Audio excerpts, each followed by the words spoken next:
हम सब इसमें एक साथ हैं। कोरोना वायरस को समझने के लिए सामुदायिक स्वास्थ्य मार्गदर्शिका। कोरोना वायरस क्या है? 2019 नोवेल कोरोना वायरस सांस की बीमारी देने वाला एक नया वायरस है जिसकी पहचान पहले नहीं की गई थी। यह वायरसों की एक बड़े परिवार का हिस्सा है जिन सभी को कोरोना वायरस कहा जाता है। कोरोना वायरस कैसे फैलता है? सांस की नाली से निकली बूंदों के जरिए। किसी संक्रमित व्यक्ति के खांसने या छींकने पर हवा में छोड़ी गई बूंदों के जरिए यह फैल सकता है। किसी संक्रमित व्यक्ति के साथ शारीरिक संपर्क के जरिए भी यह फैल सकता है। किसी संक्रमित व्यक्ति द्वारा छुई वस्तुओं या सतहों को छूने के पश्चात अपने चेहरे को छुएं तो यह वायरस आपके मुंह, नाक और आंखों से प्रवेश कर सकता है। आप खुद की रक्षा कैसे कर सकते हैं? नज़दीकी संपर्क से बचें। बीमार लोगों के साथ नज़दीकी संपर्क से बचें। उनसे 2 मीटर या 6 फीट की दूरी बनाए रखें। अपने हाथों को अक्सर साबुन और पानी से कम 20 सेकंड तक धोएं।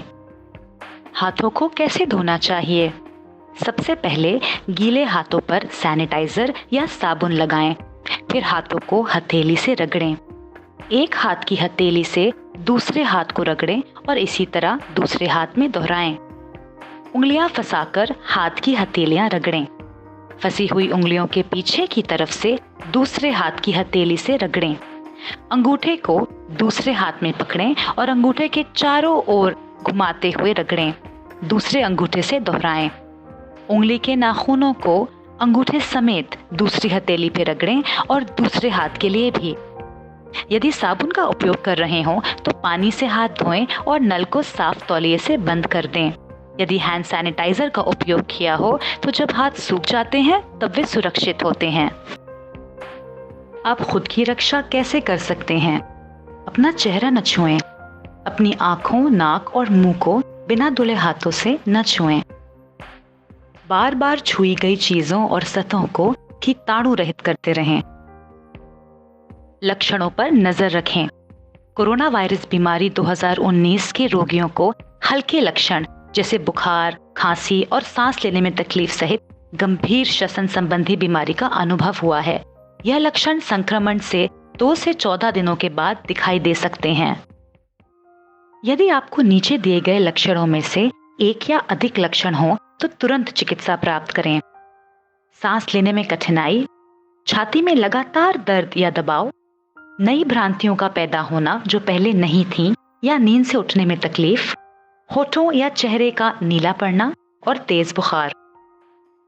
शारीरिक दूरी कैसे काम करती है? इससे संक्रमण की कड़ी टूट जाती है। आपके और दूसरों के बीच जितनी ज्यादा शारीरिक दूरी रहेगी, वायरस का फैलना उतना ही मुश्किल हो जाएगा। यह प्रसार की गति और सीमा को कम करती है। क्या रोकथाम प्रभावी है? जी हाँ। पिछली महामारियों के अनुभवों से जो हमने सीखा है उसके मुताबिक शारीरिक दूरी का जल्दी और तेजी से लागू किया जाना संक्रमण के फैलने और मृत्यु दर को काफी हद तक कम कर सकता है। इसका लक्ष्य वक्र को समतल करना और मामलों की मात्रा को लगातार कम करना है। आइसोलेशन या अलगाव, क्वारंटाइन या संगरोध और शारीरिक दूरी। अलगाव, संक्रमण से बीमार लोगों को जो लोग बीमार नहीं हैं उनसे अलग रखा जाना।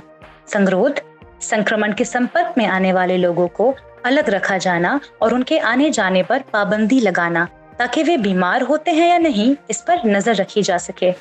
शारीरिक दूरी, जो लोग बीमार नहीं हैं एहतियात के तौर पर उन लोगों में आपस में संपर्क को कम किया जाना। अगर हमें लगता है कि हम बीमार नहीं हो सकते तो हमें इसकी परवाह क्यों करनी चाहिए? आपको व्यक्तिगत तौर पर कम खतरा हो सकता है, लेकिन इस तरह के कदम उठाने से पूरे समाज को फायदा होगा।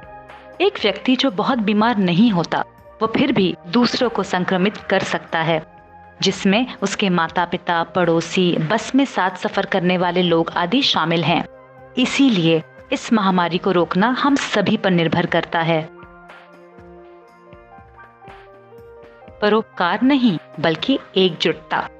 इस महामारी को हराने के लिए हमें सभी की जरूरत है।